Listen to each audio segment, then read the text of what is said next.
తల్లికి వందనం పథకంపై దొంగాటాడుతోంది కూటమి ప్రభుత్వం. ఇందుకు సంబంధించి ఇటీవల జారీ చేసిన జీవో నెంబర్ 29లో ఈచ్ మదర్ అని స్పష్టంగా పేర్కొన్నప్పటికీ ఈ పథకంపై ఎలాంటి మార్గదర్శకాలు ఇవ్వలేదని బొంకుతోంది. ఎన్నికల్లో ఇచ్చిన హామీ మేరకు రాష్ట్రంలో ప్రతి బిడ్డకు ఒక ఇంట్లో ఎంతమంది ఉంటే అంతమందికి తలో 15,000 చొప్పున ఇస్తామని గాని మేనిఫెస్టోలో పేర్కొన్నట్టు 1 నుంచి ఇంటర్ వరకు చదువుతున్న ప్రతి విద్యార్థికి ఇస్తామని గాని చెప్పడం లేదు. జీవోలో పేర్కొన్న అంశంపై రాష్ట్ర వ్యాప్తంగా ప్రజల నుంచి వ్యతిరేకత వెల్లువెత్తిన తల్లికి వందనంపై హామీ ఇచ్చిన ముఖ్యమంత్రి చంద్రబాబు గాని మంత్రి లోకేష్ గాని నోరు విప్పలేదు. ఇచ్చిన హామీ ప్రకారం ఎంతమంది పిల్లలుంటే అంతమందికి తల్లికి వందనం ఇస్తామని చెప్పడానికి వీరు ఎందుకు వెనకాడుతున్నారు? ఎన్నికల సందర్భంగా రాష్ట్రంలో ప్రతి బిడ్డకు 15,000 రూపాయలు ఇస్తామన్నారు. ఏమైందని మాజీ మంత్రి పేర్ని నాని ప్రశ్నించారు. రాష్ట్రంలో పిల్లలు హ్యాపీగా లేరని, మంత్రి మాత్రం సంతోషంగా ఉన్నారన్నారు. తల్లికి వందనం, పిల్లలకు పంగనామాలు పెట్టిన జనాన్ని మోసం చేశారన్నారు.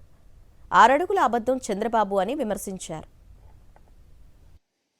చెవులకు ఇంపుగా మీరు వాగ్దానాలు చేశారో ప్రజలందరికీ, ఆ ప్రజలు కూడా హ్యాపీగా ఉండాలి. వాళ్ళు మాత్రం అన్హ్యాపీ, మీరు మాత్రం హ్యాపీ, బాగా ఫుల్ హ్యాపీగా ఉన్నారు. మీరు ఆ ఫుల్ హ్యాపీగా ఉన్న వాళ్ళని నేను ఎందుకు అడుగుతున్నానంటే, జీవో ఎంఎస్ నెంబర్ 29 తల్లికి 15,000, తల్లికి వందనం. వాస్తవంగా ఈ పథకం ఎక్కడది? జగన్మోహన్ రెడ్డి గారి పథకం, అమ్మఒడి పథకం. అమ్మఒడి పథకాన్ని పేరు మార్చి కాపీ కొట్టి తల్లికి వందనం. తల్లికి వందనం పేరుతో ఎన్నికల్లో ఉచిత హామీల వర్షం కురిపించిన చంద్రబాబు మోసాలపై రాష్ట్ర వ్యాప్తంగా మహిళలు తీవ్రస్థాయిలో మండిపడుతున్నారు. చంద్రబాబు సొంత జిల్లా ఉమ్మడి చిత్తూరు జిల్లాలో సైతం ఇదే పంథాను అనుసరిస్తున్నారు. ఎంతమంది ఉంటే అంతమందికి 15,000 ఇస్తామని చెప్పిన మోసకారి బాబు నిజస్వరూపం నెల రోజులకే బయటపడిందంటున్నారు. జగనన్న ప్రభుత్వంలో ప్రజలందరూ సంతోషంగా ప్రతి ఒక్క కుటుంబానికి అర్హతే ప్రామాణికంగా సంక్షేమ పథకాలు అందిస్తే వాటిని కాదని చంద్రబాబు మోసపూరిత హామీలు నమ్మి మోసపోయామంటున్నారు పిల్లల తల్లులు. అధికారంలోకి వచ్చి నెల రోజులు కాకముందే ఇలాంటి మోసాలు చేయటం జీర్ణించుకోలేకపోతున్నారు.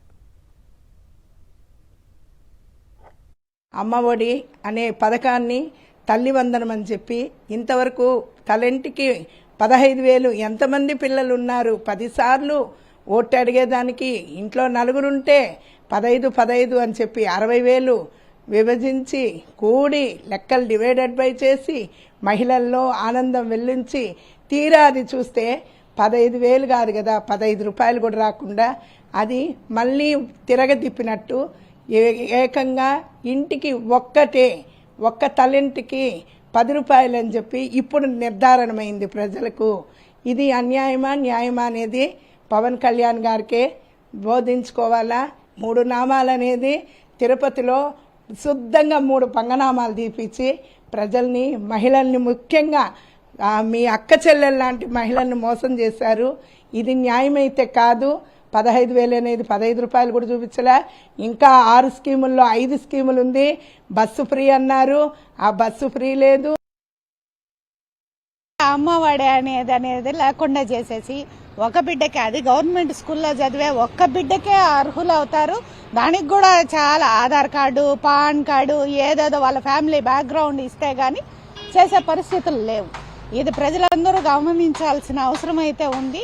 గతంలో జగనన్న మనకి ప్రతి ఒక్కరికి, అంటే ప్రతి ఒక్క బిడ్డకి ఇస్తానని హామీ ఇవ్వలేదు.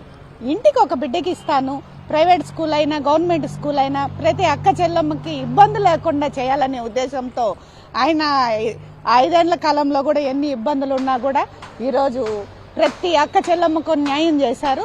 ఈరోజు మన చంద్రబాబు నాయుడు గారు కావచ్చు, పవన్ కళ్యాణ్ గారు కావచ్చు, వాళ్ళ ఉద్దేశాలు ఏమో మనకి తెలియదు. కాబట్టి ఎలక్షన్ టైంలో హామీలు ఇచ్చారు కానీ అది చేయడానికి ముందు, అమలు చేయడానికి ముందుకు రాకపోవడం ప్రజలు చేసుకున్న అదొక పాపం అనుకోవాలి. ప్రతి అక్క చెల్లమ్మకి చెయ్యి అందిస్తానని చెప్పి పంగనామాలు పెట్టడమే తప్పించి ఇంకేముంది ఇక్కడ?